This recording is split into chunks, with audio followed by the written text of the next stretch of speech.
Welcome back to TradingGlow FX. Today, we will explain to you a very important topic, backtesting.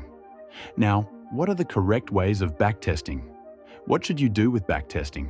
Are there any pro tips or bonus tips? We will discuss all of that in this video. Okay, guys. So, first of all, point number one. What is backtesting? What is backtesting?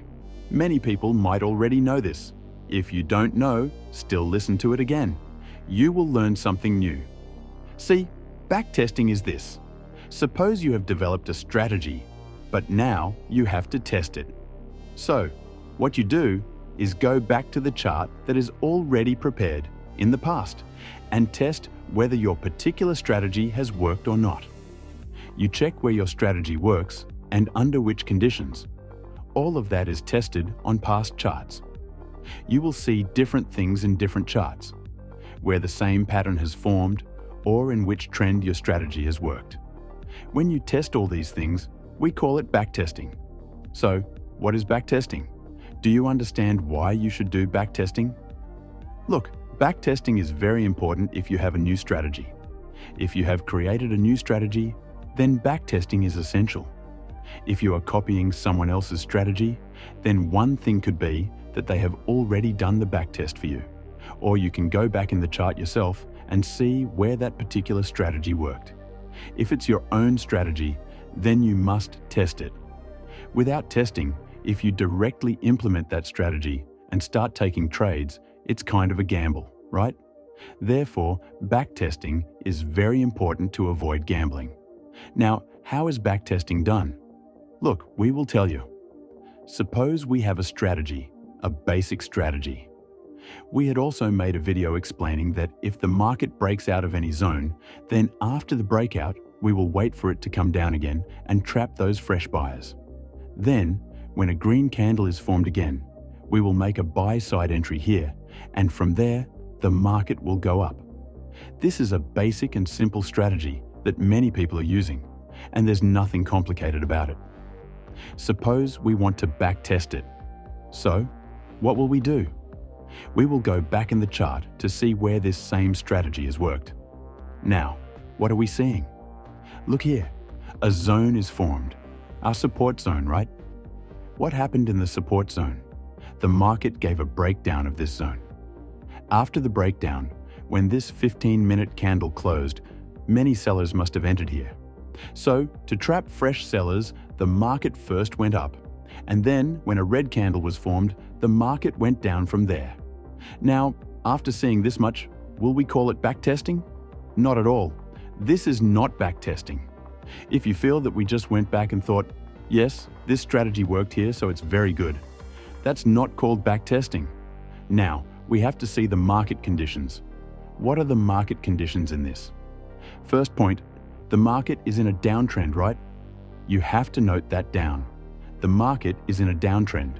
Second point, a fake breakout has already happened here in which the buyers were trapped by the market. So the buyers have already been trapped. This is our second point, right? You have to note down all these points, not just keep them in your mind. Noting down everything is very important. Make a journal, take a notebook, put the date in it. Whatever your particular strategy is, make a drawing of it. Write it down. Then make a drawing of the entire chart. What all had happened. Note down the points in it as well. The market was already in a downtrend.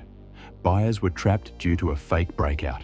In those conditions, our strategy or setup worked here, right? If you are noting down all the conditions, then we will call this the correct way of backtesting. We will go back and see where it worked, right? Now, what do we see here? Look, there's a resistance zone. It came to the resistance, took a small resistance from here, and then gave a breakout. What happened after the breakout? It first came down to trap the fresh buyers who entered, right? When it came down, after coming down, a green candle was formed, and from here, the market started going up again. So, basically, our strategy, our setup, worked again here. Now, what will be the conditions here? We will note them down. Again, you will zoom out. The market is already in an uptrend. You can see, right? We will note that one point. What's next? If you look carefully here, the market came down and also retested.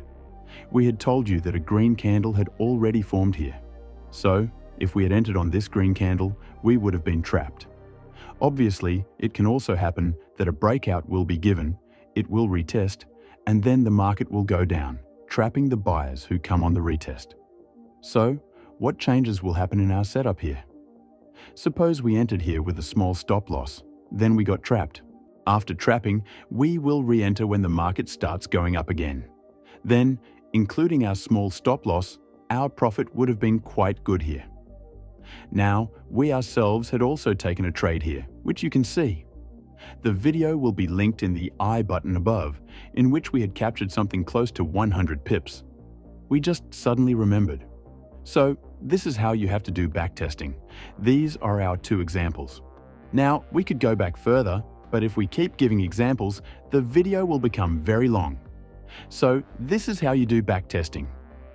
Okay, you don't just need to go see where that setup has worked, you have to note down all the conditions. The most important point in this is to note everything down. Make a journal. This is a very underrated thing because people think, okay, we can keep all these things in our mind. We'll write them down later. Otherwise, it'll be fine. But it doesn't work that way. You have to note it down, write it, read it later. Only then will you be able to master it, right? So, this is one more important point.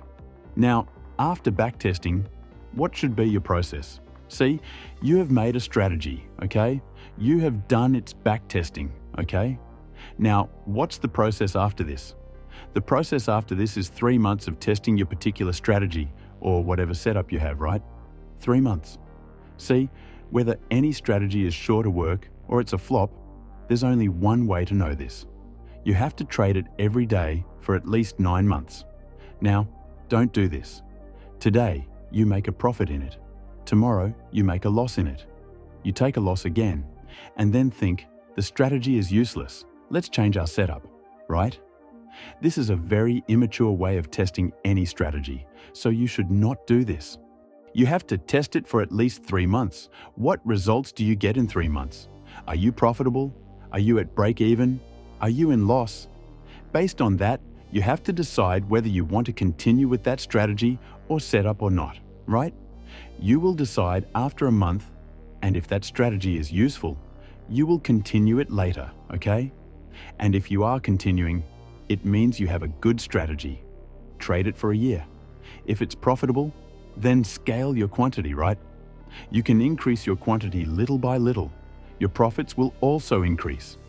This is the process of a trader, right? You should respect this process. You should not bet or make haste in anything. If you respect and follow this process, then no matter what anyone says, no one can stop you from becoming a profitable and successful trader. We are telling you this with a guarantee. So these are the important points about backtesting. We have told you everything. This was our entire video on backtesting. We hope you understood everything. Thanks for watching. See you in the next video.